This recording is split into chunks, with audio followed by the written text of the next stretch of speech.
আজকেও দেখলাম ভারতে সংখ্যালঘু নির্যাতন চলছে, এমনকি আমাদের কলিজার সবচাইতে দামি জায়গা যেটা মসজিদ, সেইটা ভেঙে দিচ্ছে।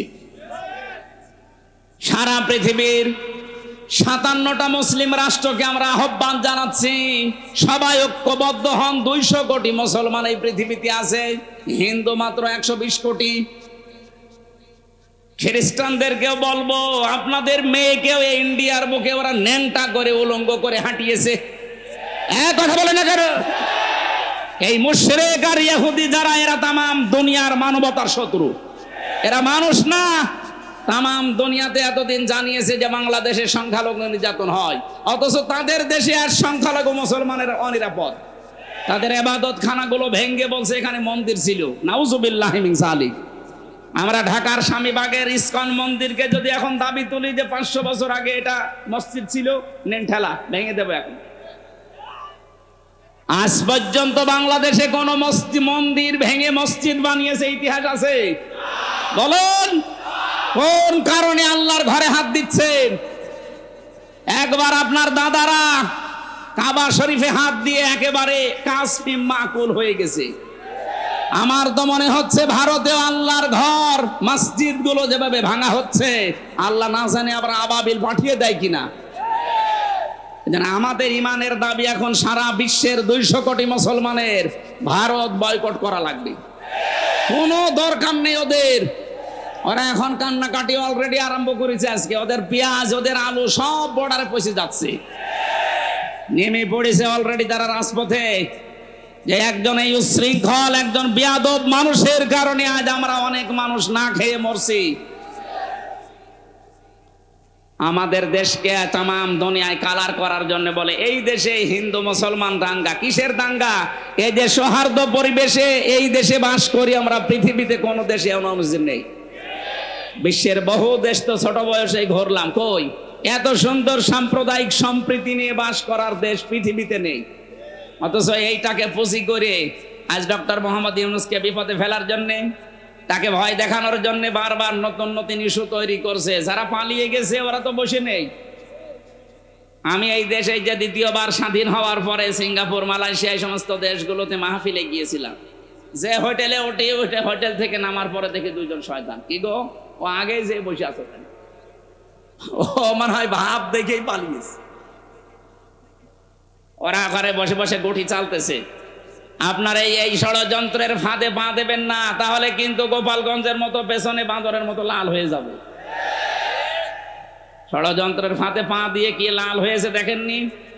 এমন পিটানো পিটিয়েছিল আর্মিরা। ওই কয়দিন কেউ গোপালগঞ্জ থেকে ঢাকায় যদি আসে, বসে আসলে 300 টাকা, দাঁড়িয়ে আসলে 1000 টাকা। আপনি এখনো ওই ফাঁদে পা দেওয়ার জন্য ধান্দায় আছেন। আপনি টের পাচ্ছেন বাস্তবতা কোথায়? আর ওদের এক সাংবাদিক কয়েকটা আছে, তার ভেতরে যে মলম বিক্রেতা একজন, এই হকার সাংবাদিক ময়ূখ রঞ্জন, এরে মনে হয় 50 জন মিলে জন্ম। তাছাড়া তো এরকম উল্টাপাল্টা কথা একটা দেশ নিয়ে বলা সুস্থ মানুষের দ্বারা সম্ভব না। কথা বলেন না কেন? খালি আজে বাজে কথা ওর মুখ দিয়ে বের হয়। এখন শুনছে নাকি চট্টগ্রাম নিয়ে নেবে। আরে ভাই, চট্টগ্রাম নিয়ে নেবেন মানে আপনি কি যৌতুক চান? আর মেয়ে তো পালিয়ে গেছে, যৌতুক কিসের? পালানো মেয়ের আবার যৌতুক আছে? হ্যাঁ, পালানো মেয়ের যৌতুক কিসের? বিয়েই তো মানি না। কারণ যার সাথে গেছে ও তো ফুল হাতা, আর আমাদের হাফ হাতা। ফুল হাতার সাথে হাফ হাতা যায়? আমি এই শব্দটা শুনেছিলাম এই জেলে আসার পর। এখানে যে জেলার ছিল দেবদুলাল, ওটা হচ্ছে ফুল হাতা। ও যেই দিনই আসতো জনগণ বলতো ওই ফুল হাতা আসতেছে। ওই তখন বুঝলাম যে ও ফুল হাতা কি আর হাফ হাতা কি। এতদিন পর্যন্ত আপনি বলতেন যে আমাদের স্বামী স্ত্রীর সম্পর্ক। আরে ভাই, স্বামী স্ত্রীর সম্পর্ক হয় কি করে? ও দাদা তো ফুল হাতা, এত মুসলমানি দিয়ে তারপরে স্বামী স্ত্রী। তো এ যে বয়স দাদার, এখন মুসলমানের দিলে খুঁজে পাওয়া যাবে? গোড়া থেকে কেটে বাদ দিয়ে দেওয়া লাগবে। আমি আর নিচে নামলাম না। এদেশের চট্টগ্রাম না, 1 ইঞ্চি জায়গা যদি কেউ ঝামেলা করেন, 7 সিস্টার কিন্তু উল্টাপাল্টা হয়ে যাবে। বাংলাদেশের মুসলমানদের আর কিছু না থাক, এদের যা ঈমান আছে যতটুকু নামাজ পড়তে না পারে, এদের যা ঈমান আছে, এদেশের 18 কোটি মানুষ যদি বাংলার 1 ইঞ্চি মানুষের জন্য জীবন দিতে হয়, 36 কোটি নিয়ে মরবো আমরা। ওগো দেখেছে। ঠিক আছে ভাই।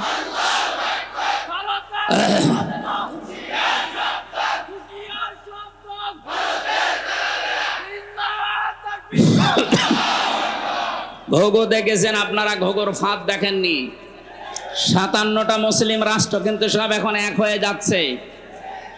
আপনারা এই দুর্বিসন্ধির কারণে, ষড়যন্ত্রের কারণে শেষে বিপদে পড়বেন। আমরা আপনাদেরকেও ভালোবাসি। ভারত আমাদের শত্রু না, কারণ সেখানে আমাদের মুসলমান ভাইরা আছে। কিছু উগ্র আছে, এদের কারণে দেশটা ধ্বংস হয়ে যাচ্ছে। আপনারাও সোচ্চার হবেন, আগামীতে কোনো উগ্র যেন চেয়ারে বসতে না পারে। মানুষ হয়ে বসুক, অসুবিধা নেই। এই জন্য যারা মানুষের উপরে আজ তাদের অধিকার নষ্ট করে দিচ্ছেন, ধর্মীয় প্রতিষ্ঠানগুলো আপনি ভেঙে দিচ্ছেন, আপনি মানুষ।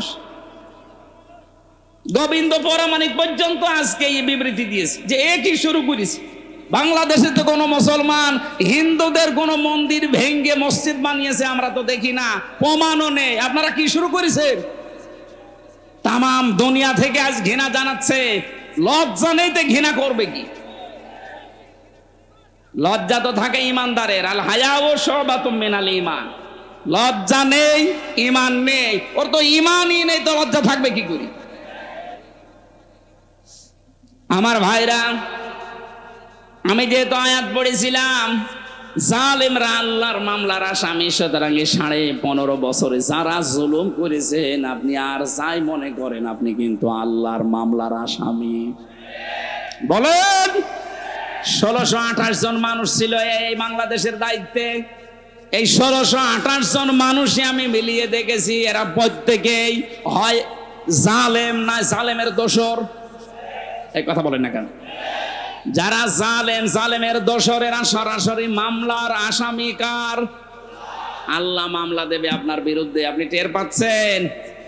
রাষ্ট্রের প্রধান মামলা দিয়েছিল, এই জন্য আলেমরা এতদিন কষ্ট পেয়েছে। আর আপনি কিয়ামতে সরাসরি আল্লাহর কেসের আসামি হবেন। তার মানে আপনি জেনে নিতে পারেন আপনি চির জাহান্নামী। এক কথা বললেন না কেন? পৃথিবীতে তারা 3টা অপরাধ করবে, আল্লাহ নিজে হাতে তাদেরকে 2টা করে শাস্তি দেবে। আমি এটা বানালাম, এটা সূরা ফুরকানের ভেতরে আছে, 68 নাম্বার আয়াত। ও গাজীপুরবাসী, মনের খাতায় আজকে নোট করে নিয়ে যাবেন, যেহেতু এই আয়াতটা এখন খুব দরকার, এই জন্য বলছি। আবার বলছি, যারা দুনিয়ায় 3টা অপরাধ করবে তাদেরকে আল্লাহ নিজে ডবল শাস্তি দেবে। কয়টা? আরো জোরে। আয়াত নাম্বার সূরা ফুরকানের 68 নাম্বার আয়াত, 19 নাম্বার পারা, 4 নাম্বার পৃষ্ঠার 13 নাম্বার লাইনে আছে। এটা তাফসিরে ফি জিলালিল কোরআনে পাবেন। আল্লাহ রাব্বুল আলামিন বলেন, দেখেন তো গাজীপুরে আছে কিনা। ওয়াল্লাযীনা লা ইয়াদউনা মা'আল্লাহি ইলাহান আখার। আল্লাহ পাক বলেন, যারা আল্লাহকে ডাকে সাথে সাথে অন্য কাউকে ডাকে, তাদের শাস্তি হবে ডবল। এই যে আমার তাহেরি ভাই এখন নাই ধরা পড়েছে, কিন্তু এর আগে উনি যে জিকির করতো, আল্লাহর নামে জিকির করে, পাশাপাশি জিকির করতো কেল্লা বাবা, ফতে বাবা। এই কথা বলছেন আপনি, কোথায় কেল্লা কোথায় ফতে? আল্লাহর সাথে মিলিয়ে দিলেন। যেখানে আল্লাহ বাদে অন্য কারো নামে জিকির করা জায়েজ নেই।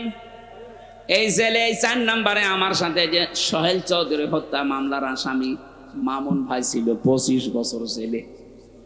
আমরা রাত 2:30 3টায় উঠতাম তাহাজ্জুদের জন্য, উনি আমার নিচতলায় থাকতো, দেখতাম উনিও উঠে জিকির করছে, ইয়া রাসূলুল্লাহ ইয়া রাসূলুল্লাহ। কি গো, একদিন মাওলানা মামুনুল হক আর আমি ভাইকে ডাকলাম যে ভাই আপনি কি করেন? আমরা নামাজে দাঁড়িয়ে 1.5 পারা 2 পারা পড়ি, আমাদের ডিস্টার্ব হয়। আপনি কিসের জিকির করেন?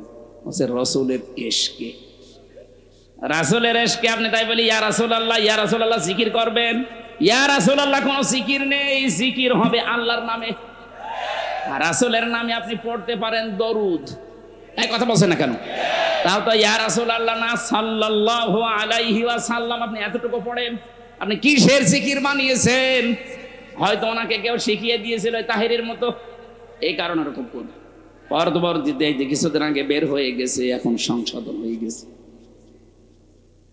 আমরা চাই আমার এটা যেহেতু রেকর্ড হচ্ছে তাম বাংলাদেশে যাবে, আর এটা ব্রাহ্মণবাড়িয়া কুমিল্লা এই দুই জেলায় বেশি চলে, কারণ যত গরম সুন্নি, ঠান্ডা সুন্নি, মিঠা সুন্নি, শয়তান সুন্নি সব ওখানে।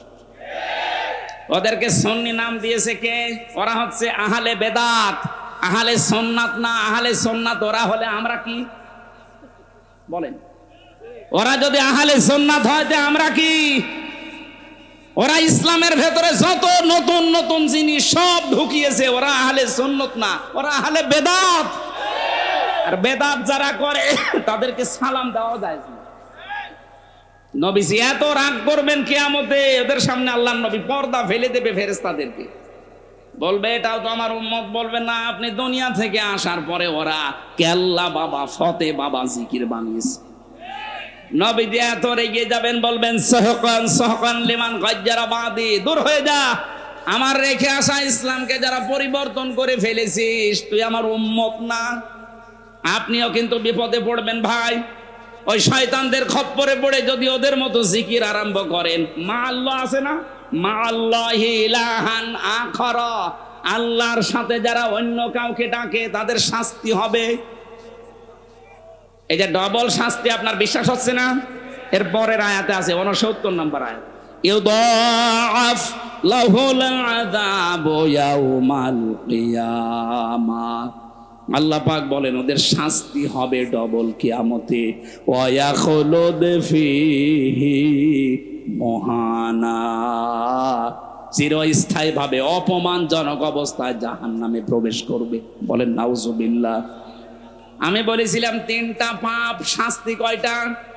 তার এক নম্বরে আল্লাহর সাথে অন্য কাউকে ডাকা, আরো জোরে বলেন।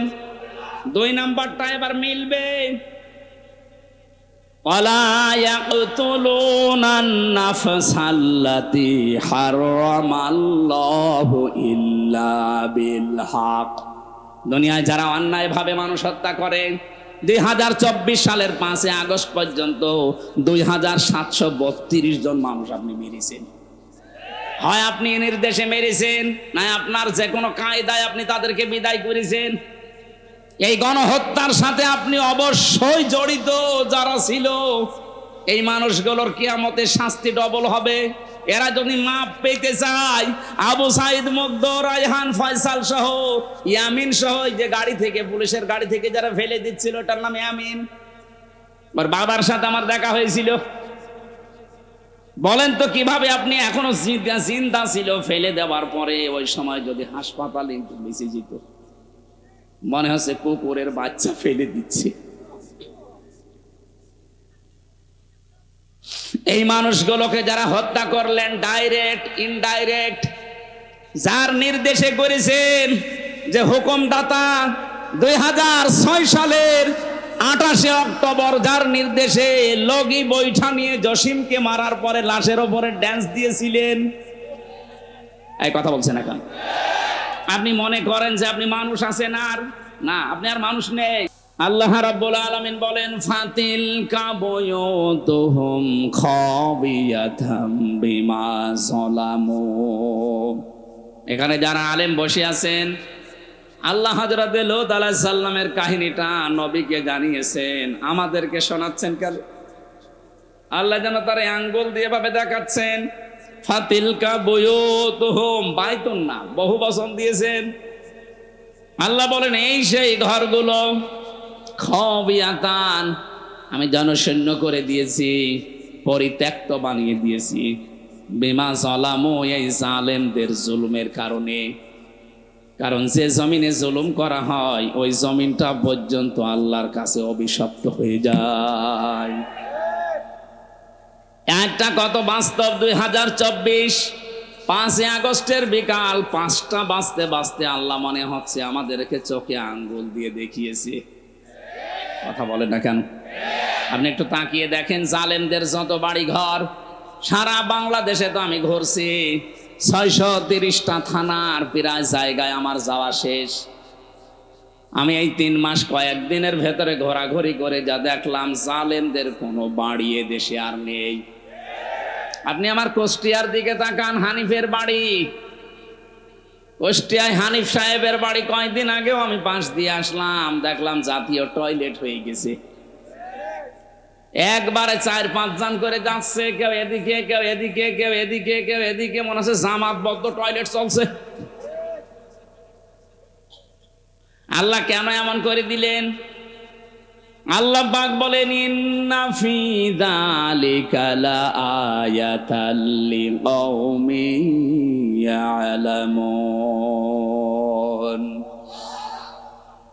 আলেম ভাইরা বলেন তো, এখানে লামে তাকিদ দিয়ে আল্লাহ কি বুঝিয়েছেন? যত তাফসীর আমি মিলিয়েছি, এই লাম তাকিদের সাথে আধুনিক তাফসীরের মুফাসসির একরাম বলতে চাচ্ছেন, আল্লাহ যেন আপনাদেরকেও দেখাচ্ছেন, পৃথিবীর মানুষেরা সাবধান, এর ভেতরে কিন্তু শিক্ষা আছে, যদি জ্ঞানী হয়ে থাকো। কি শিক্ষা আমরা নিতে পারি? এই 15.5 বছরে ওদের এত গভীরে শিকড় ছিল জালেমদের। আপনি তাকান, একেবারে দারোয়ান থেকে শুরু করে সংসদ পর্যন্ত সব জায়গায় ওদের লোক সেট করা ছিল, এমনকি এ কারাগারেও। কথা বলেন না কেন? এ কারাগারে আলেমদের কষ্ট দেওয়ার জন্য আলাদা কিছু মানুষ ওদের সেট করা ছিল। সুব্রত বালা, দেবদুলাল, আমি নিজে পেয়েছি এদের আচরণগুলো। এ মানুষগুলো এমনি সাধারণ মানুষের সাথে যা করে, আমার আর মামুনুল হক আলেম যারা ছিলাম তাদের সাথে আচরণ আলাদা করে। আল্লাহ রাব্বুল আলামিন বলেন, এখানে ওদের শিকড় সব জায়গায় ওরা গেঁথে রেখেছিল। আমি দেখেছি তারেক জিয়া সাহেবের পিএস অপু ভাই ছিল, ওনার বন্ধু গিয়াসউদ্দিন মামুন ভাই ছিল, ওনাদের দিকে সিসি ক্যামেরা দিয়ে, মাওলানা মামুনুল হকের দিকে ক্যামেরা দিয়ে আলাদাভাবে বসে বসে দেখতো যে এদের সাথে কেউ কথা বলে কিনা। আরে জালেমরা, এমনিতেই তো জুলুম করিস, এরপরে আবার সবকিছু বন্ধ করে দিয়ে 3টা বছর আমাদেরকে যোগাযোগ করতে দেয়নি। ফাঁসির আসামিরা 7 দিন পর পর সরকারের টেলিফোনে কথা বলতো, আর আলেম যারা আমরা 76 জন ছিলাম, আমাদের জন্য সব বন্ধ। জামাত ইসলাম আর হেফাজতে ইসলাম নাম শুনলেই বলতো না, এদের যোগাযোগ বিচ্ছিন্ন। আপনার চেয়ার এমনি পড়ে যায়নি, আল্লাহ নিজে মনে হচ্ছে ফেলে দিয়েছে। আল্লাহ রাব্বুল আলামিন বলেন, এখানে তোদের শিক্ষা, এদের বিশাল শিকড় যদি আমি আল্লাহ কেটে দিতে পারি। কেটে দিয়েছে কে, এইটার ফাইল কিন্তু জানা নেই। এটা সূরা আনআম 7 নাম্বার পারার 12 নাম্বার পৃষ্ঠা 4 নাম্বার লাইনের 45 নাম্বার আয়াতের প্রথম অংশে আছে, ফাকতিআ দাবিরুল কওমিল্লাযিনা যালামু। জালেমদের শিকড় কেটে দেওয়া হয়ে গেছে। পতিয়া, এটা মজহুল, কেটেছে কে ফাইল জানা নেই। আপনি তাই দেখতে পাবেন 5 আগস্টের বিকাল 5টা বাজতে বাজতে জালেমদের বাড়ি ঘর, ওদের অফিস সবগুলো গড়িয়ে দিয়েছে। কে ভেঙেছে? ফাইল নেই। এক কথা বলছেন না কেন? আপনি বলতে পারবেন যে হানিফের বাড়ি অমুক ভেঙেছে? না, আপনি পাবেন না, মনে হচ্ছে ফেরেশতা ভেঙে দিয়েছে। এই জন্যই তো কুতিয়া দিয়েছেন যে ফাইলই নেই। তাহলে আমরা এখান থেকে কি নিতে পারি? এদের এত বড় শিকড় যদি আল্লাহ একেবারে মাটি থেকে উপড়িয়ে ফেলতে পারে, ওদের বাড়ি ঘর এখন জনশূন্য, পরিত্যক্ত। মনে করছেন শুধু কুষ্টিয়ার হানিফের বাড়ি না, সারা বাংলাদেশের অবস্থা এক। যেখানে যেখানে গেছি জালেমদের বাড়ি ঘরগুলো, আমি গত পরশু দিনও ছিলাম কিশোরগঞ্জে, এক জালেমের বাড়ি দেখলাম, ওইটাও জাতীয় টয়লেট। হানিফের বাড়ি তো 5-6 জন যায়, এখানে দেখছি 8-10 জন একসাথে যাচ্ছে। আমি একটা কারণ খুঁজে পেয়েছি আমার নিজের জীবন থেকে। হজে গিয়েছিলাম 16 সালে। বললাম না ইশারায় করবেন, কথা বলেন কেন? কাবা শরীফ তাওয়াফ করার পরে একবার উপরে গেলাম, হঠাৎ দেখি পেটে যন্ত্রণা, ব্যথা। এক পুলিশকে ডাক দিয়ে বললাম, ইয়া আখি তাল, এদিকে আসেন ভাই। মানে আসার পরে জিজ্ঞাসা করছে কি, ইয়া হাজিউল হজ্জাত আয়না বিলাদুকা, হাজি দেশ কোথায়? জি তুমি বাংলাদেশ। বাংলাদেশ থেকে এসেছি। মনে বলে কি সমস্যা? হ্যাঁ এখানে মুশকিল আছে, আমার পেটে ব্যথা। এখানে ফার্মেসি কোথায়? আমারে বলছে ফার্মেসি লাগবে না। পেটে ব্যথা কেন টের পান না? না তো জায়গাটা তো আবু জেহেলের বাড়ি, আপনি এখনো পায়খানা না করে দাঁড়িয়ে আছেন? তাড়াতাড়ি করেন। পায়খানা করে দেখি আমার পেটের ব্যথা ভালো হয়ে গেছে। আমার তো মনে হচ্ছে জালেমদের যত বাড়ি বাংলাদেশে সবগুলো যেহেতু অভিশপ্ত, উজাড় গৃহ, পরিত্যক্ত টয়লেট হয়ে গেছে, এদেশের মানুষের পেটে ব্যথা হলে প্রসাবের চাপ দিলে ওই জায়গায় যে কাজ করে। এরপরও যদি আপনার শিক্ষা না হয়, এই যারা আমাদের শিক্ষা নেওয়ার বিষয় কিন্তু এখনো বলিনি। আমাদের শিক্ষার বিষয় আগামীতে যারা দেশের দায়িত্বে আসবেন, যারা আসবেন, আপনি আর যাই করেন যেন জালেম হবেন না। কারণ এই শব্দটা ঘৃণিত শব্দ, আল্লাহর কাছে নিন্দিত। জালেমদেরকে আল্লাহ সব চাইতে বেশি টার্গেটে রাখেন। সূরা ইব্রাহিম 42 নম্বর আয়াত, ওয়ালা তাহসাবান্নাল্লাহা গাফিলান আম্মা ইয়ামালুজ জালিমুন। আল্লাহ পাক বলেন, কি মনে করেন হে নবী আমি জালেমদের কোনো খবর রাখি না? সবচাইতে বেশি খোঁজ খবর রাখি আমি জালেমদের ব্যাপারে। এই জন্য আমরা সামনে যারা আসি আমি আহ্বান জানাচ্ছি, খুব ভালোবাসি আপনাদের, সে যেই হোক, সামনে যারা চেয়ার পাবেন তারা আর যাই করেন বাংলাদেশে জুলুম করবেন না। এ জুলুম নিজের নফসের উপর থেকে শুরু, নিজের উপরও জুলুম করবেন না। নিজের উপরে জুলুম কি? অনেকের অর্থ সম্পদ, টাকা পয়সা, প্রভাব প্রতিপত্তি, ক্ষমতা হয়ে গেলে তখন পাপ কাজে পা বাড়ায়। এটা সূরা হুদের 9 নম্বর আয়াতে আল্লাহ দলিল দিয়েছেন, ওয়ালা ইন আযাকনাল ইনসানা মিন্না রাহমাতান সুম্মা নাযা'নাহা মিন ইন্নাহু লায়াউসুন কাফুর।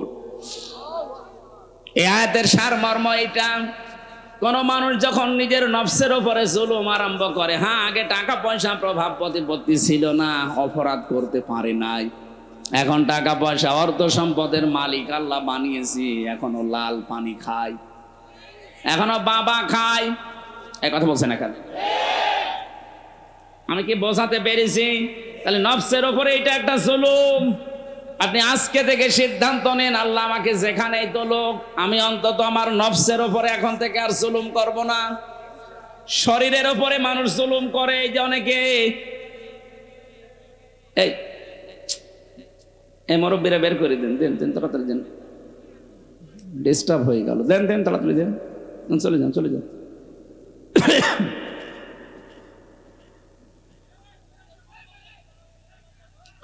নিজের শরীরের সাথে যারা জুলুম করি আমরা, ভারতের এই পিনআপ করা পত্রিকাগুলো যখন আসতো, আকাশ সংস্কৃতির নামে ওলট পালট সিনেমা, থিয়েটার, নভেল, নাটক, এগুলো দেখে নিজেকে কন্ট্রোল করতে না পেরে অনেকে হস্তমৈথুন করে নিজের যৌবন নষ্ট করে ফেলে।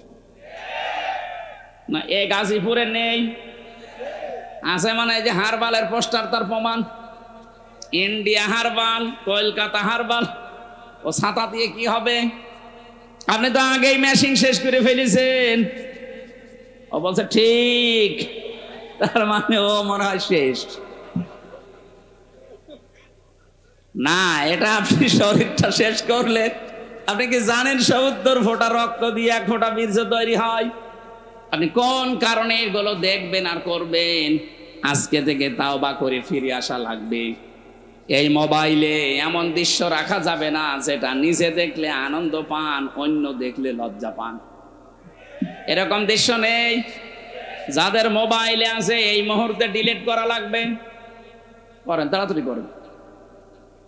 এখন যদি আপনি মোবাইল বন্ধ হয়ে যায়, ডিলিট করতে পারছেন না, বাড়িতে যেটা নিজে দেখলে আনন্দ পান, অন্য কেউ দেখলেই লজ্জা পান, এমন দৃশ্য থাকলেই ডিলিট করবেন। কারা কারা হাত তুলেন? ওরে আল্লাহ রে, হাত মান। মুরব্বী মানুষ আবার 2 হাত তুলিস। কি আছে আপনার মোবাইলে? নাউজুবিল্লাহ মিন যালিক। যুবক মানুষ হাত তুলে তো মারা যায়, আপনি আমার দাদার বয়সী, আর আপনি এক হাত না তুলে 2 হাত তুলেছে, মনে হচ্ছে ওর মোবাইলে সব মমতাজ ভরা।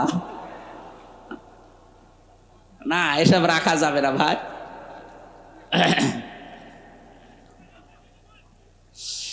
গাজীপুরবাসী খুব মনোযোগ সহকারে আমাদের এখান থেকে শিক্ষা নিয়ে যাওয়া লাগবে। সুতরাং আমার নিজের শরীরের ওপর থেকে কোনো কিছু যেন অপচয় হয়ে না যায়, কারণ সেইটাই অপচয় করবেন ওটা কিন্তু আর কোনোদিন ফিরে আসবে না। খুব গুরুত্বপূর্ণ জিনিস আল্লাহ শরীরের ভেতরে দিয়ে রেখেছেন। যত খাবার খান, এই খাবারগুলো নির্যাস থেকে পিত্ত রস তৈরি হয়। বিজ্ঞান এখন প্রমাণ করছে শরীরে পেটের ভেতরে যতক্ষণ খাবার থাকবে পিত্ত রস পড়তেই থাকবে। খাবার না থাকলে রস পড়া বন্ধ হয়ে যাবে। আল্লাহ এটা দিয়ে বোঝাতে চায়, বান্দা আমি নিজে অপচয় করি না, এটা তার প্রমাণ। রসটা যেহেতু দামি, এত দামি রস, এটা যতক্ষণ তোর পেটে খাবার থাকবে এটা ফোঁটা ফোঁটা পড়বে, খাবারগুলো হজম হবে। এটা যখন খাবার থাকবে না, পড়লে তো অপচয় হবে। এই জন্য আমি আল্লাহ ওটা অটোমেটিক বন্ধ করে দেই। অথচ আমাদের শরীরের অপচয় আমরা যারা করছি কিছু মনেই করি না। যৌবন যখন শেষ হয়ে যাবে তখন আর দোয়া করেও কাজ হবে না, তাবিজ কবজেও কাজ হবে না। এখন থেকে সতর্ক, আমরা যেন অন্তত এই শয়তানি কাজে কেউ হাত পা না বাড়ায়। কথা বলেন না কেন? মানতে পারবেন ইনশাআল্লাহ? তাহলে আমরা আজকে থেকে শিক্ষা নিয়ে গেলাম, জালেমদের প্রতি যেহেতু আল্লাহর সবচাইতে বেশি টার্গেট, আর নিজে আল্লাহ মামলা দায়ের করবে, নিজে মামলা দায়ের করবে জালেমদের বিরুদ্ধে। এটা সূরা শুরা 25 নম্বর পারা 6 নম্বর পৃষ্ঠা 13 নম্বর লাইনের 42 নম্বর আয়াতে আছে, ইন্নামাস সাবিলু আলাল্লাযীনা ইয়াযলিমুনান নাস। আল্লাহ পাক বলেন, অবশ্যই আমি আল্লাহ মামলা দায়ের করব কিয়ামতের ময়দানে জালেমদের বিরুদ্ধে। মামলার বাদীকে আপনি কি টের পাচ্ছেন কি বলছি? মামলার বাদী যত বড় হয় মামলা তত কঠিন হয়। আমার যিনি মামলা দিয়েছিল, যদি এরকম সলিমদ্দি কলিমদ্দি কেউ দিত, 3 দিনও আমারে আটক রাখতে পারতো না। কয় টাকা নেবে, টাকা দিয়ে বের হয়ে চলে আসতাম। তো মামলার বাদী এমন জন, তো টাকা পয়সার দরকার না, ওকে আটকিয়ে রাখবে, এই ধান্দা ছিল তার। এই জন্য মামলার বাদী যেহেতু বড়, আমার মামলাও এরকম কঠিন ছিল। এতবার সিএমএম কোর্ট, জজ কোর্ট, হাইকোর্ট, কতবার মামলাটা তুলেছে না, জামিন হবে না, কারণ মামলার বাদী সরাসরি রাষ্ট্র। এই জন্য কিয়ামতে যেহেতু আল্লাহ নিজে বিচারপতি, নিজে রায় দেবেন, নিজেই মামলার বাদী। আপনি বলেন তো বিবেক দিয়ে যে আপনাকে জামিন দেওয়ার আর কেউ আছে? উনি তো আর কালামানিকের মতো ঘোষ খাবে না। কে কালামানিক নামে একজন বিচারপতি, একটা অবৈধ বিচারপতি ছিল। ওরে বিচারপতি বললো অন্য বিচারপতির সম্মান হানি হয়। ও চেয়ারটাই পুরা নষ্ট করে ফেলেছে। জনগণ এত রাগ ছিল তার উপরে, কলা পাতায় শুয়েছিল, বিসি উড়ে গেছে। বিসি উড়ে গেছে। ওর এখন বউ ঠেকে কিনা আল্লাহ জানে।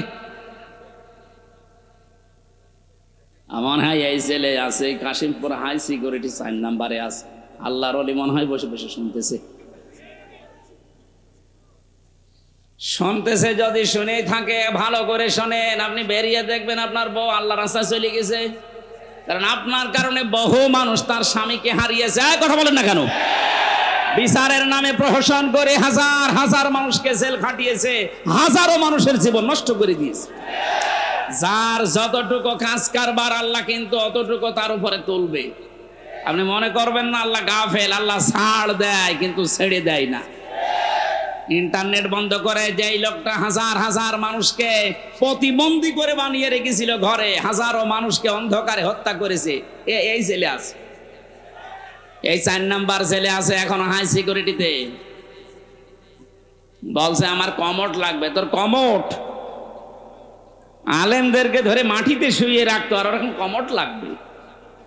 মানে আমি মন্ত্রী ছিলাম, আমি এমপি ছিলাম। কিসের মন্ত্রী? 2008 থেকে 24 সাল পর্যন্ত যারা নির্বাচনের নামে প্রহসন করে এমপি মন্ত্রী হয়েছেন, এগুলো এমপি মন্ত্রী বলা জায়েজ নেই। যত টাকা ভাতা নিয়েছেন এই কয় বছরে সব ফেরত দেওয়া লাগবে। কিসের মন্ত্রী আপনি? এতটুকু এখন থেকে বলা যায় সাবেক চোর। হ্যাঁ, সাবেক চোর, সাবেক ডাকাত, এটা বলবেন, অসুবিধা নেই। কারণ এরা ভোট ডাকাত, এরা ভোট চোর। এই কথা বলেন না কেন? আর যেন কোনোদিন এই ডাকাত, এই চোর গুলো ঘুরে দাঁড়াতে না পারে। দরকার হয় সারা বাংলাদেশের সব জায়গায় ছবি মেরে দেবেন। এগুলো ভোট চোর, এগুলো ভোট ডাকাত।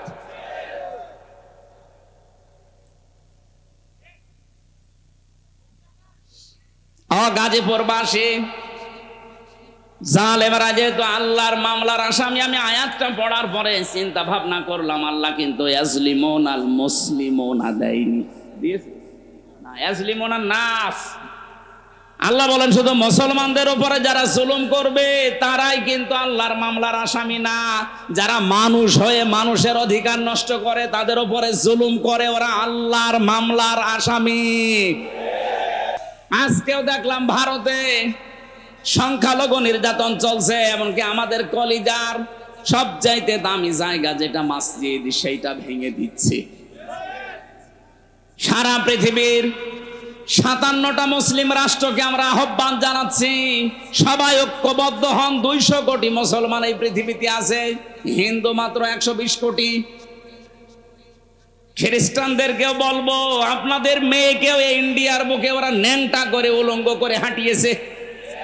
কথা বলে না কেন? এই মুশরিক আর ইহুদি যারা, এরা তামাম দুনিয়ার মানবতার শত্রু। এরা মানুষ না।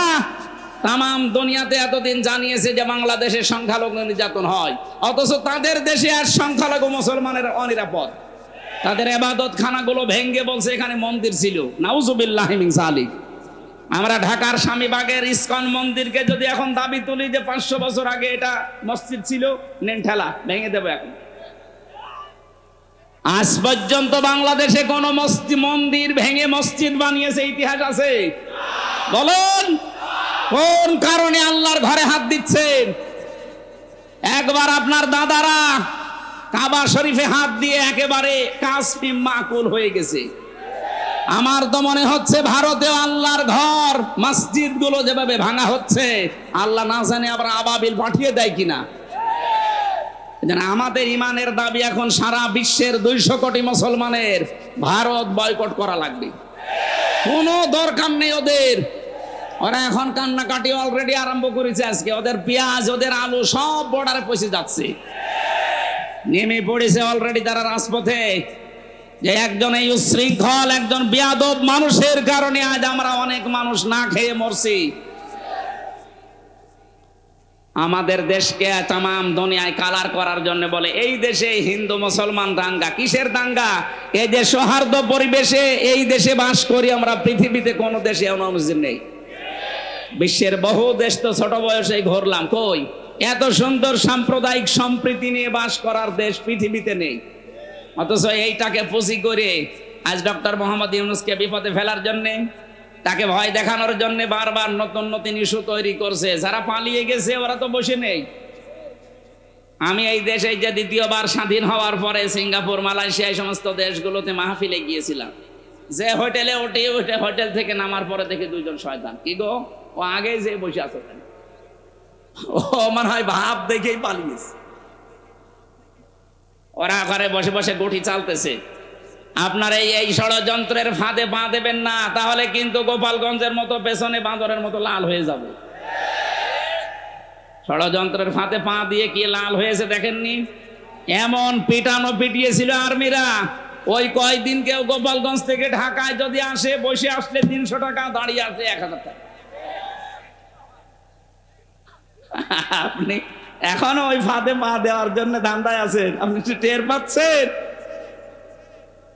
বাস্তবতা কোথায়? আর ওদের এক সাংবাদিক কয়েকটা আছে, তার ভেতরে যে মলম বিক্রেতা একজন, এই হকার সাংবাদিক ময়ূখ রঞ্জন, এরে মনে হয় 50 জন মিলে জন্ম। তাছাড়া তো এরকম উল্টাপাল্টা কথা একটা দেশ নিয়ে বলা সুস্থ মানুষের দ্বারা সম্ভব না। কথা বলেন না কেন? খালি ও আজে বাজে কথা ওর মুখ দিয়ে বের হয়। এখন শুনছে নাকি চট্টগ্রাম নিয়ে নেবে। আরে ভাই, চট্টগ্রাম নিয়ে নেবেন মানে আপনি কি যৌতুক চান? আর মেয়ে তো পালিয়ে গেছে, যৌতুক কিসের? পালানো মেয়ের আবার যৌতুক আছে? হ্যাঁ, পালানো মেয়ের যৌতুক কিসের? বিয়েই তো মানি না। কারণ যার সাথে গেছে ও তো ফুল হাতা, আর আমাদের হাফ হাতা। ফুল হাতার সাথে হাফ হাতা যায়? আমি এই শব্দটা শুনেছিলাম এই জেলে আসার পর। এখানে যে জেলার ছিল দেবদুলাল, ওটা হচ্ছে ফুল হাতা। ও যেই দিনই আসতো জনগণ বলতো ওই ফুল হাতা আসতেছে। ওই তখন বুঝলাম যে ও ফুল হাতা কি আর হাফ হাতা কি। এতদিন পর্যন্ত আপনি বলতেন যে আমাদের স্বামী স্ত্রীর সম্পর্ক। আরে ভাই, স্বামী স্ত্রীর সম্পর্ক হয় কি করে? ও দাদা তো ফুল হাতা, এত মুসলমানি দিয়ে তারপরে স্বামী স্ত্রী। তো এ যে বয়স দাদার, এখন মুসলমানের দিলে খুঁজে পাওয়া যাবে? গোড়া থেকে কেটে বাদ দিয়ে দেওয়া লাগবে। আমি আর নিচে নামলাম না। এদেশের চট্টগ্রাম না, 1 ইঞ্চি জায়গা যদি কেউ ঝামেলা করেন, 7 সিস্টার কিন্তু উল্টাপাল্টা হয়ে যাবে। বাংলাদেশের মুসলমানদের আর কিছু না থাক, এদের যা ইমান আছে যতটুকু নামাজ পড়তে না পারে, এদের যা ইমান আছে, এদেশের 18 কোটি মানুষ যদি বাংলার 1 ইঞ্চি মানুষের জন্য জীবন দিতে হয়, 36 কোটি নিয়ে মরবো আমরা। ওগো দেখেছে। ঠিক আছে ভাই।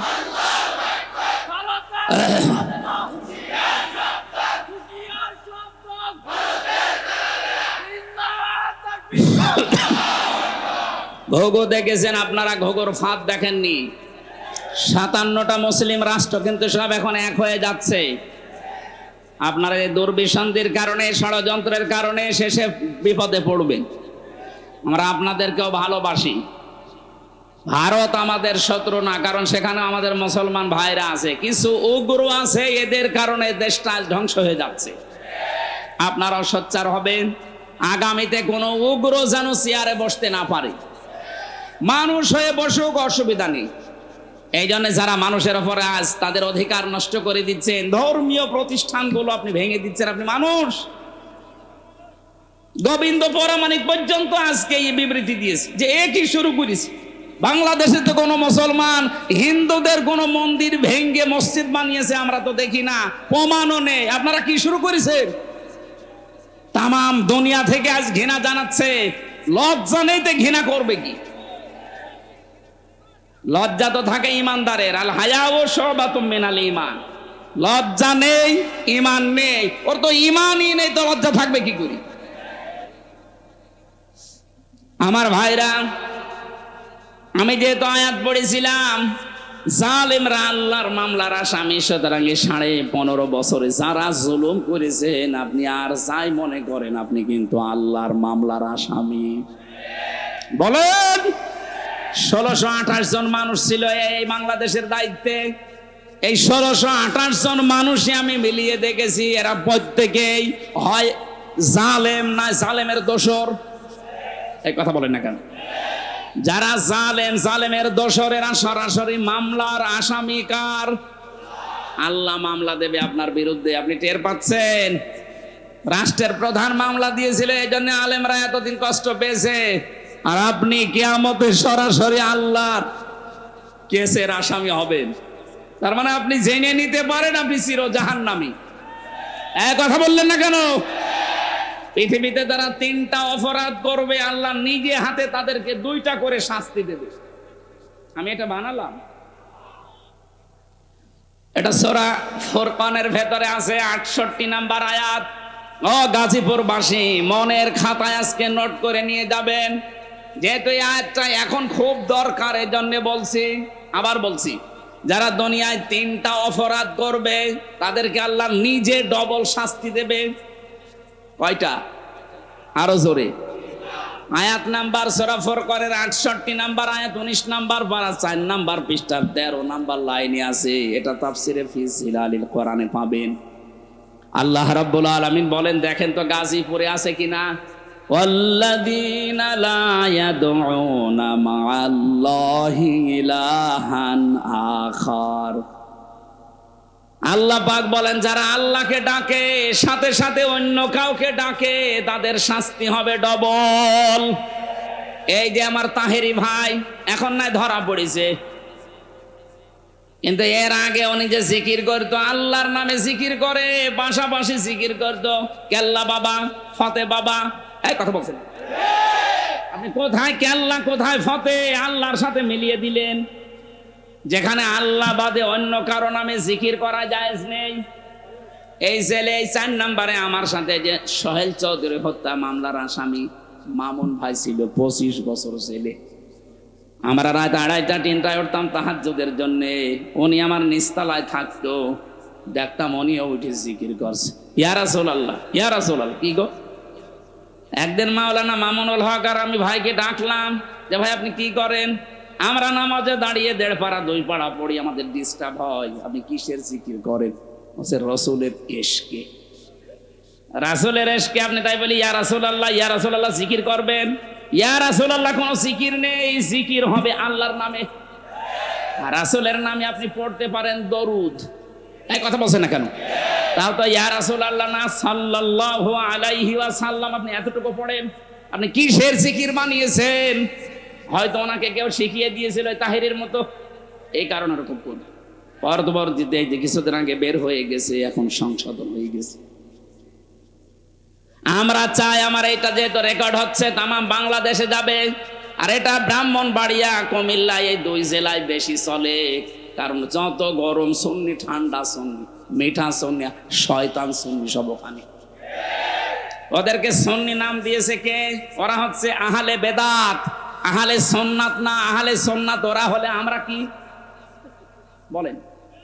ওরা যদি আহলে সুন্নাত হয় তে আমরা কি? ওরা ইসলামের ভেতরে যত নতুন নতুন জিনিস সব ঢুকিয়েছে, ওরা আহলে সুন্নাত না, ওরা আহলে বেদাত। আর বেদাত যারা করে তাদেরকে সালাম দেওয়া যায় না। নবীজি এত রাগ করবেন কিয়ামতে, ওদের সামনে আল্লাহর নবী পর্দা ফেলে দেবে ফেরেশতাদেরকে, বলবে এটাও তো আমার উম্মত। বলবে না, আপনি দুনিয়া থেকে আসার পরে ওরা কেল্লা বাবা ফতে বাবা জিকির বানিয়েছে। নবীজি এত রেগে যাবেন, বলবেন সহকান সহকান লিমান গাজ্জারা বাদি, দূর হয়ে যা, আমার রেখে আসা ইসলামকে যারা পরিবর্তন করে ফেলেছিস তুই আমার উম্মত না। আপনিও কিন্তু বিপদে পড়বেন ভাই। ওই শয়তানদের খপ্পরে পড়ে যদি ওদের মতো জিকির আরম্ভ করেন, মা আল্লাহ আছে না, মা আল্লাহি ইলাহান আখার, আল্লাহর সাথে যারা অন্য কাউকে ডাকে তাদের শাস্তি হবে। এই যে ডবল শাস্তি, আপনার বিশ্বাস হচ্ছে না? এর পরের আয়াতে আছে 69 নম্বর আয়াত, ইউদাআফ লাহুল আযাবু ইয়াউমাল কিয়ামাহ। আল্লাহ পাক বলেন ওদের শাস্তি হবে ডবল কিয়ামতে। ওয়া ইয়াখলুদ ফীহি মুহানা, চিরস্থায়ী ভাবে অপমানজনক অবস্থায় জাহান্নামে প্রবেশ করবে। বলেন নাউজুবিল্লাহ। আমি বলেছিলাম 3টা পাপ, শাস্তি কয়টা?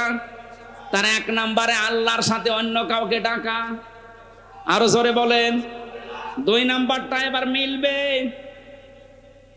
ওয়ালা ইয়াকতুলুনান নাফসাল্লাতী হারামাল্লাহু ইল্লা বিল হক। দুনিয়ায় যারা অন্যায় ভাবে মানুষ হত্যা করে, 2024 সালের 5 আগস্ট পর্যন্ত 2732 জন মানুষ আপনি মেরেছেন। হয় আপনি নির্দেশে মেরেছেন, না আপনার যে কোনো কায়দায় আপনি তাদেরকে বিদায় করেছেন। এই গণহত্যার সাথে আপনি অবশ্যই জড়িত যারা ছিল, এই মানুষগুলোর কিয়ামতে শাস্তি ডবল হবে। এরা যদি মাপ পেতে চায়, আবু সাইদ মুগ্ধ, রায়হান, ফয়সাল সহ, ইয়ামিন সহ, যে গাড়ি থেকে, পুলিশের গাড়ি থেকে যারা ফেলে দিচ্ছিল ওটার নাম ইয়ামিন, ওর বাবার সাথে আমার দেখা হয়েছিল। বলেন তো কিভাবে আপনি এখনো চিন্তা ছিল ফেলে দেওয়ার পরে ওই সময় যদি হাসপাতালে বেঁচে যেত, মনে হচ্ছে কুকুরের বাচ্চা ফেলে দিচ্ছে। এই মানুষগুলোকে যারা হত্যা করলেন, ডাইরেক্ট ইনডাইরেক্ট, যার নির্দেশে করেছেন, যে হুকুমদাতা 2006 সালের 28 অক্টোবর যার নির্দেশে লগি বৈঠা নিয়ে জসিমকে মারার পরে লাশের ওপরে ড্যান্স দিয়েছিলেন, এই কথা বলছেন এখন। আপনি মনে করেন যে আপনি মানুষ আছেন? আর না, আপনি আর মানুষ নেই। আমি 7 সালে একবার সিরাজগঞ্জ থেকে যাচ্ছিলাম, বাসে যেতাম, তখন ড্রাইভারের পেছনে বসে আছি। ড্রাইভার একেবারে রাস্তার মাঝখানে দেখলাম একটা কুকুর পড়ে মরি আছে, মাঝখান দিয়ে না দিয়ে বাম দিয়ে চালিয়ে দিল, গাড়ি ঝাঁকি দিয়েছে। ড্রাইভারকে বললাম আপনি এমন করলেন, গাড়ি তো উল্টিয়েছে। তো ড্রাইভার আমারে বলছে দেখেন না একটা কুকুর পড়ে মরি আছে, আমি মরা জিনিসের ওপরে ডবল করে চাকা চালাবো, আমার বিবেক নেই। ওনারে বললাম ভাই তো মরা কুকুর মরে গেছে, মারলে কি আর না মারলে কি? ড্রাইভার আমার দিকে ঘুরে বলছে হুজুর আপনি কি আসলেই হুজুর নাকি ভয় ধরেছে? কিসের হুজুর আপনি? আপনি দেখেন যে একটা মরা জিনিস পড়ে আছে, আমি ডবল করে চালিয়ে দেব। ও হোক কুকুর, ও তো একটা প্রাণী, আল্লাহর সৃষ্টি, একটা মরা জিনিস কুকুর, তারপরে ওই লোকটা মারতে চায় না ডবল করে। বললাম নাম কি? হিন্দু একটা নাম বললো। বললাম আপনার ঈমান নেই, কিন্তু আপনার বিবেক আছে, আপনি ডবল করে মরা জিনিস মারতে পারেন না, আপনার বিবেকে বাধা দেয়। অথচ এই দেশে জীবিত মানুষ হত্যা করার পরে তার লাশের উপরে ড্যান্স দিয়েছে। এগুলোকে মানুষ বলবেন কোন কারণে? আপনি এগুলো মানুষ না। মানুষ হত্যার সাথে যারা জড়িত, এই রাজনীতি যারা আরম্ভ করেছেন, আপনার কিয়ামতের শাস্তি আল্লাহ নিজে ডবল করে দিবে।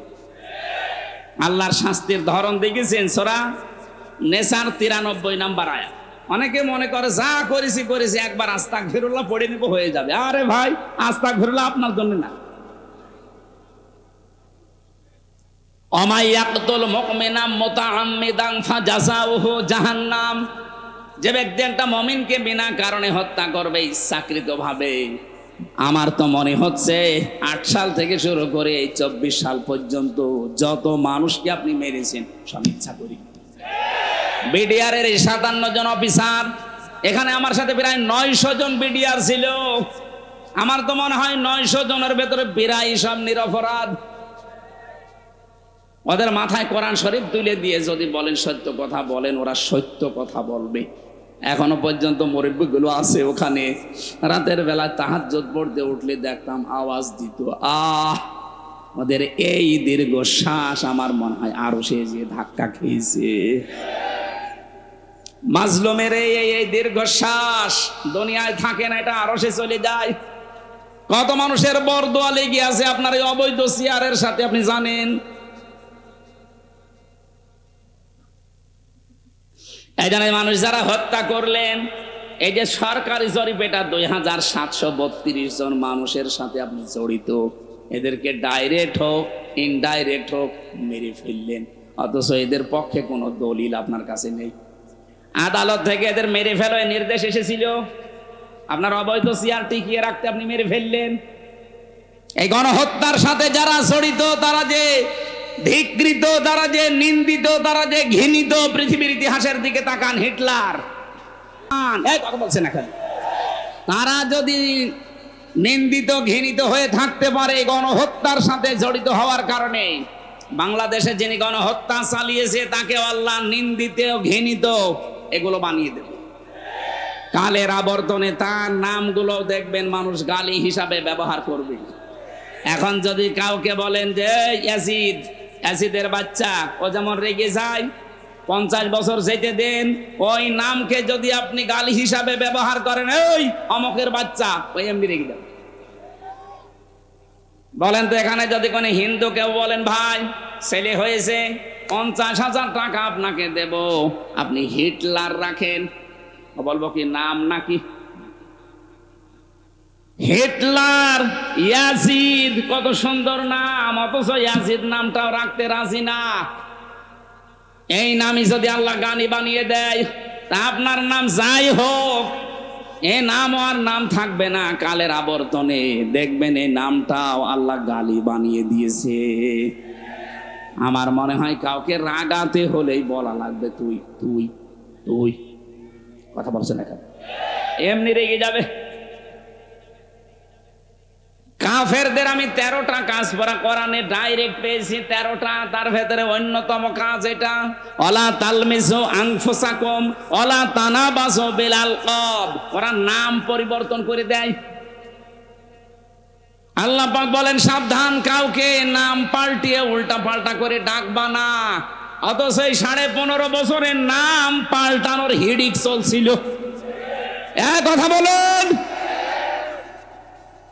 জিয়াউর রহমান আন্তর্জাতিক বিমানবন্দরের নাম পাল্টিয়ে এমন একটা নাম দিয়েছে, মুসলমানদের আবেগের জায়গা শাহজালাল, এখন আর মোসাও যায় না। শয়তান জাতে মাতাল হলো, তাহলে ঠিক ছিল।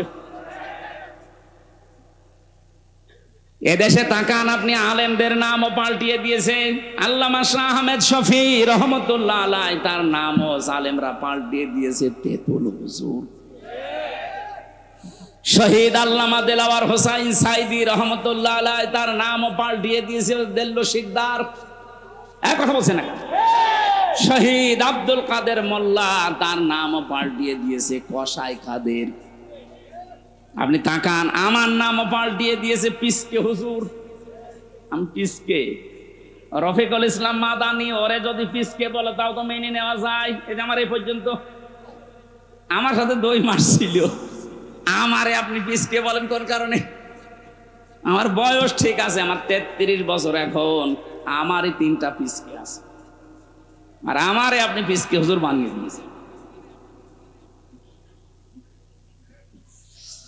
গাজীপুরবাসী যারা মানুষ হত্যার সাথে জড়িত, তাদের 1 নাম্বার শাস্তি কোরআন বলছে ওরা জাহান্নামে যাবে, ডাইরেক্ট ফতোয়া। আমাই ইয়াকদুল মুমিনাম মুতাআম্মিদান ফাজাযাউহু জাহান্নাম, প্রথম পুরস্কার জাহান্নাম। 2 নম্বরে খালিদান ফিহা, চিরস্থায়ী থাকা লাগবে, কোন বাবার দোয়ায় বের হতে পারবেন না। 3 নম্বরে ওয়াগাদিবাল্লাহু আলাইহি, আল্লাহ রেগে থাকবে তার উপরে। 4 নম্বরে ওয়ালাআনাহু, তার উপর আল্লাহ লানত দেবেন। 5 নম্বরে ওয়াআদ্দালাহু আযাবান আযীমা, আল্লাহ পাক বলেন তার জন্য প্রস্তুত রেখে দিলাম আমি যন্ত্রণাদায়ক আযাব। বলেন নাউযুবিল্লাহ। আফসোস হয় জালেমদের প্রতি আমার, বিশেষ করে মানুষ হত্যার সাথে যারা জড়িত। আপনার দুনিয়াও শেষ, আখিরাতও শেষ। কি করলেন? একজন জালেমকে ক্ষমতায় টিকিয়ে রাখতে নিজের সব নষ্ট করে ফেললেন আপনি। এরকম পাগলামে যেন সামনে আর কেউ না করেন। কথা বলেন ঠিক কিনা? আমরা কোরআনে কারীম থেকে সূরা মুমিনুন থেকে 1টা-2টা মাত্র আয়াত পড়েছি। তাফসীরুল কোরআন মাহফিল লিখেছেন, আমরা তাফসীর আকারে কথা বলি নাকি চলে যাবেন আপনারা? আল্লাহ রাব্বুল আলামিন মানুষের একটা দুর্বল জায়গায় আঘাত দিয়েছেন। কাউকে যদি আপনি নিজের আয়ত্তে রাখতে চান, তার ওই গোপন জায়গায় আপনি আঘাত দেবেন, ও এমনি নরম হয়ে যাবে। আল্লাহ আমাদেরকে লাগাম টেনে ধরেছেন আমাদের দুর্বল জায়গায় আঘাত দিয়ে। ওয়ালাকাদ খলাকনাল ইনসানা মিন সুলালাতিন মিন তিন, অবশ্যই আমি আল্লাহ মানুষকে বানিয়েছি মাটির নির্যাস থেকে। আমাদেরকে আল্লাহ মাটি দিয়ে বানাননি, বানিয়েছেন মাটির নির্যাস দিয়ে। একজনকেই তিনি মাটি দিয়ে বানিয়েছেন, তিনি আমাদের আদি পিতা হযরত আদম আলাইহিস সালাম। সূরা রহমানের ভেতরে আছে মিন সালসালিন কাল ফাখর, শুকনা ঠনঠনে মাটি দিয়ে আমি আদমকে বানিয়েছি। এদের তাফসিরে পড়লাম, এরা কি করে? আরে এত মানুষ এসেছেন, সমস্যা তো এই জায়গায়। কিছু মানুষ বাড়ি চলে যান। হ্যাঁ, এত মানুষ হলে ঝামেলা না বলতো। কিছু মানুষ বাড়ি চলে যান, আবার কালকে তো আর নেই, আবার আগামী বছর আসবেন আপনারা। কিছু মানুষ এসে তারা দাঁড়িয়ে আছেন, জায়গা পাচ্ছেন না, বাড়ি চলে যান। যান, আপনাদের ছুটি দিয়ে দিলাম। আমার ভাইরা একটু ভালো করে দাঁড়িয়ে আছেন, দাঁড়িয়ে থাকেন, একটু শুনতে দেন মানুষকে। দেখেন তো কত মানুষ বসে আছে। এ ভাই কম ব্যস্ত, এ বাবুল ভাই, এরপরও 1-1.5 ঘন্টা বসে আছে, আর আপনারা কি শুরু করেছেন? কত মানুষ বিভিন্ন জায়গায় শুনতেছে জানেন আপনি? আপনি যদি বারবার ডিস্টার্ব করেন আমি তো ভুলে যাব। চারজন ফেরেশতাকে আল্লাহ পাঠিয়েছিলেন মাটি নেওয়ার জন্য, আদম বানাবে। তিনজনই ফেরত গেছে, পারে না। শেষ পর্যন্ত আজরাইল এসে এক খামসা মাটি নিয়ে গেছে। তাফসীরে মুনিরের ভেতরে পেয়েছি হযরতে আজরাইলের এক খামসা মাটির ভেতরে ছিল 40 মণ মাটি। আল্লাহ রাব্বুল আলামিন ফেরেশতাদেরকে আদেশ দিলেন, এর বডি বানাও। 60 হাত লম্বা, 36 হাত মোটা। ওই 40 মণ মাটি দিয়ে আদম আলাইহিস সালামকে ফেরেশতারা বানিয়েছে। খামির তৈরি করে করে বানিয়েছে মাটি দিয়ে। রব্বুল আলামিন বলেন, বডি যখন তৈরি করা শেষ, তখন আমি আল্লাহ নিজের এই কুদরতি হাত দিয়ে আদমের এই মুখমণ্ডলটা বানালাম। লাকাদ খালাকনাল ইনসানা ফি আহসানি তাকওয়িম।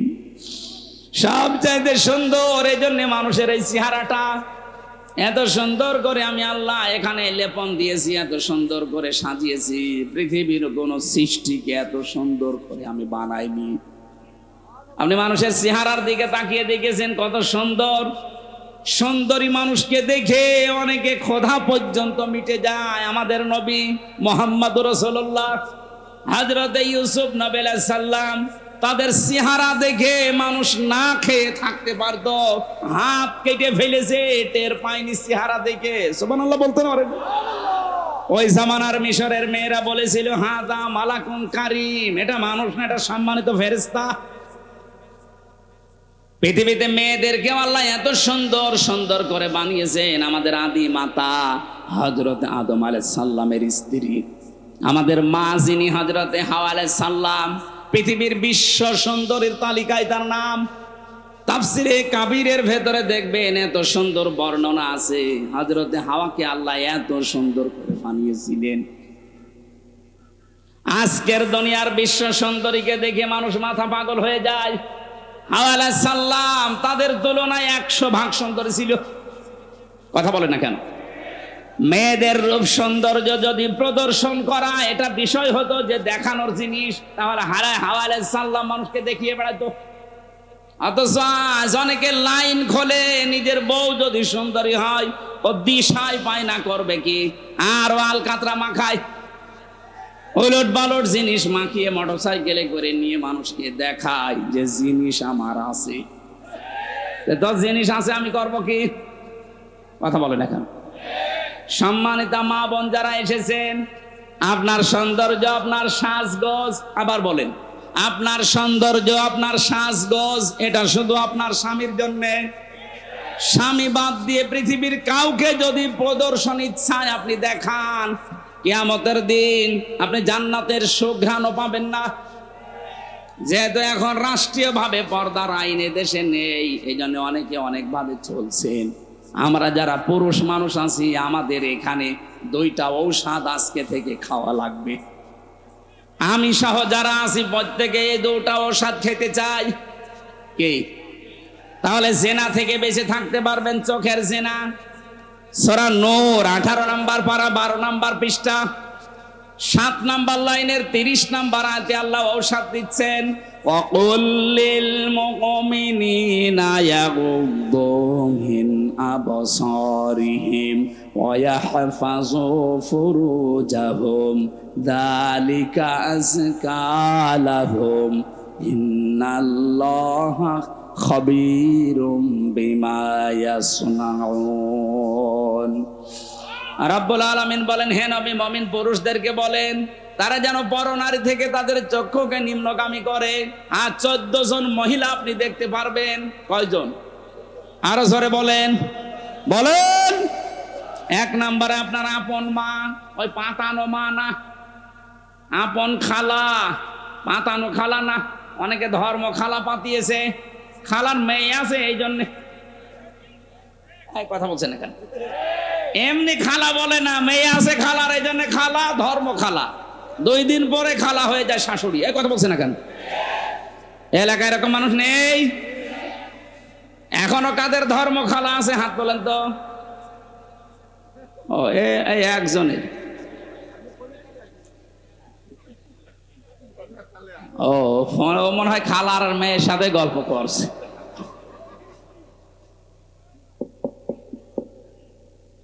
তাহলে মা আছে, খালা আছে, ফুফু আছে, নিজের আপন মেয়ে আছে, ভাইয়ের মেয়ে আছে, বোনের মেয়ে আছে, নিজের পুত্রবধূ আছে। এরকম 14 জন মহিলা বাদ দিয়ে পৃথিবীর কোন মহিলা যদি সামনে পড়ে, যদি সত্যি জেনা থেকে বাঁচতে চান, সঙ্গে সঙ্গে আল্লাহর ঔষধ নিজের চোখ নিম্নগান করা লাগবে। হ্যাঁ, দেখতে যত সুন্দর হোক, যাই হোক, তাড়াতাড়ি চোখ নামিয়ে ফেলবেন। এটা যদি সর্বোচ্চ 15 দিন করতে পারেন, আপনি একটা অনির্বচন সুখ পাবেন। আপনি বোঝেন অনির্বচন কি? এই যে পাখি যখন নিজের ডানা এভাবে বিছিয়ে দেওয়ার পরে ফল করে দেয়, ডাউন করে ফল করার পরে দেখবেন ওর নিচে বাচ্চারা কিচির মিচির আওয়াজ দেয়। কেন দেয় বলেন তো? কারণ এই পরগুলো এত মোলায়েম, এত সফট, এত কোমল, এত নরম, একটার সাথে যখন আরেকটা লেগে যায়, আল্লাহ কোরআনে উদাহরণ দিয়েছেন, অখফিদ লাহুমা জানাহাদ্দুল্লি মিনার রহমা। এই যে জানাহুন মানে ডানা, জানাহুন মানে কি? আল্লাহ ডানা পাখির কাছ থেকে ধার করে আমাদের লাগিয়ে দিচ্ছেন, যে দুনিয়ার বান্দা বান্দিরা, তোর মার বাবার জন্য তোর ডানাটা এভাবে বিছিয়ে ধর। শুধু বিছিয়ে ধরবে না, ফল করে দিবি। অখফিদ না মানে ডানা ডাউন করার পরে ফল করে দেওয়া। আল্লাহ হেলিকপ্টারের ডানা, প্লেনের ডানা, আমাদের নিজেরও ডানা আছে। ডানা না হাত, এই হাতের কথা নিজের না এদন কেন জানাহুন দিলেন? কারণ আমাদের হাতের ভেতরে নরম কিছু নেই, সবই শক্ত হাড়। কথা বলেন না কেন? আর পাখির ডানার ভেতরে এমন নরম সফট কোমল পর আছে, পালক আছে, একটার সাথে আর একটা যখন লাগে ওটা এত সুন্দর মোলায়েম হয়ে যায়। ওর নিচে বাচ্চারা যখন আশ্রয় নেয় কোনো শত্রু থেকে বাঁচার জন্যে, ওরা মনে করে অন্তত আমাদের কেউ আর দেখতে পারছে না, তখন একটা কিচির মিচির আওয়াজ দেয়। বাংলায় এটাকে বলা হয় অনির্বচন সুখ। আপনি যদি 15 দিন আপনার চোখকে কন্ট্রোল করে রাখতে পারেন, ওই 14 জন মহিলা বাদ দিয়ে দুনিয়া যেই পড়ুক সামনে, চোখ নিম্ন, আপনি 15 দিন আমল করে দেখেন, আল্লাহর কসম আপনি একটা অনির্বচন সুখ পাবেন। 2 নম্বরে আপনার লজ্জা স্থানের হেফাজত করা লাগবে। নিজের জায়েজ স্ত্রী বাদ দিয়ে পৃথিবীর কোন নারীর সাথে অবৈধ কাজ করা যাবে না। শুধু যাবে না, যাবেই না, শেষে হসাইয়া ইল্লা আলা যাওয়াজিহিম আও মা মালাকাত আইমানুহুম ফাইন্নাহুম গায়রু মালুমিন। নিজের জায়েজ স্ত্রী বাদ দিয়ে আর ডান হাতের কামাই যেটা বাদি, এটার নিয়মটা আছে, কিন্তু এই নিয়ম সব জায়গায় প্রযোজ্য না। আমরা শুধু জায়েজ স্ত্রীটা ধরি, নিজের জায়েজ স্ত্রী বাদ দিয়ে পৃথিবীর কোন নারীর সাথে, মানে এই যে বিবাহের ক্ষেত্রে যেটা মানুষ করে, এ কাজ জীবনেও করা যাবে না, না করা যাবে না। সুতরাং লজ্জাস্থান আজকে থেকে হেফাজতের দায়িত্ব যদি আপনি দিতে পারেন, যে আল্লাহ আমি গ্যারান্টি দিলাম আমি পারবো, আপনার লজ্জাস্থান আর মুখের হেফাজত, আল্লাহর নবী বলেন তোকে আমি জান্নাতে পৌঁছিয়ে দেবো, আমি গ্যারান্টি দিলাম। আপনি শুধু এই 2টা গর্তের, মুখের আর লজ্জাস্থানের এই 2টা গর্তের হেফাজতের দায়িত্ব নেবেন, আপনাকে আল্লাহর নবী জান্নাতে দিয়ে আসার দায়িত্ব নিচ্ছেন। সুবহানাল্লাহ বলতে পারেন? আমরা এই গ্যারান্টি দিতে পারবো না আজকে থেকে। জেনা থেকে বাঁচতে হলে এর চাইতে মহা ঔষধ আর নেই, আল্লাহর নিজের বানানো ঔষধ। এটা নারীর ক্ষেত্রে, পুরুষের ক্ষেত্রে। পুরুষেরটা প্রথম দিয়েছেন, নারীরটা 31 নম্বর আয়াতে আছে। সম্মানিত মা বোনেরা, পৃথিবীর সৌন্দর্যের কথা বলছিলাম, চেহারা। আল্লাহ যখন কাটিং চেহারা সুন্দর করে বানিয়ে রেখেছেন, 120 হাত লম্বা, 36 হাত মোটা পড়ে আছে। আল্লাহ বলেন সেজদা দাও। সবাই দিয়েছিল, শুধু একজন দেয়নি, শয়তান। কে? শয়তান অহংকার করেছিল, ও বলেছিল আনা খায়রুম মিনহু খলাকতানি মিন নার ওয়া খলাকতাহু মিন তিন। তুমি আমারে আগুন দিয়ে বানিয়েছো আর ওইটা বানিয়েছো মাটি দিয়ে। আমার ভেতরে পাওয়ার আছে। কি আছে বলেন বলেন? শয়তান অহংকার করেছিল পাওয়ারের, ক্ষমতার। আজও পৃথিবীতে দেখেন যারা ক্ষমতার, অহংকার করে মনে করবেন তাদেরকে শয়তান দখল করে ফেলেছে। কারণ শয়তান অহংকার করেছিল। আবার বলেন তো কিসের? ক্ষমতার। বলেন, 15.5 বছরে যারা ক্ষমতার অহংকার করেছে আপনি বিশ্বাস করতে পারেন এরা এক প্রকার শয়তান। কারণ কোনো মানুষ ক্ষমতার অহংকার করতে পারে না, এটা অহংকার করে শয়তান। আল্লাহ সঙ্গে সঙ্গে তাকে 3টা জিনিস থেকে বঞ্চিত করে দিয়েছেন। আপনারা মনে হয় ধৈর্য হারা হয়ে গেছে না? শেষ করে দেব। ওরা অনুষ্ঠান আবার আরেকটা ধরে রেখেছে, তো এই কারণে পেছন থেকে যে চাপ দিচ্ছে দেখছেন, তাড়াতাড়ি আরেকটা ধরা লাগবে। মানে জেলে ওরা এমনি খাওয়া দাওয়া ভালো দিত না, আমার জীবনটা শেষ করে দিয়েছে। আরে বাইরে এসে এই চাপের ওপরে চাপ, আমি আর পারছি না। এই এক দিন 2টা দিনের বেলা ছিল সেই কোথায় মনে হয় ওটা কোন জেলা, গাজীপুর টোক ছিল, টোক কাপাসিয়া, সেখান থেকে যে আপনারা এখানে, এরপরে আবার আশুলিয়ায় আছে। আমার আজকে মনে হয় চালানো ঠিক হবে না, ওখানে সময় দেওয়া আছে, এখন 10:30 বাজে। আজকের মতো আমি মাপ চেয়ে নিলাম, শেষ করে দিচ্ছি। আগামীতে আশপাশে কোনো জায়গায় আসলে আরো তাড়াতাড়ি তুলবেন, এসার পরেই তুলে দেবেন। আল্লাহুম্মা আমিন।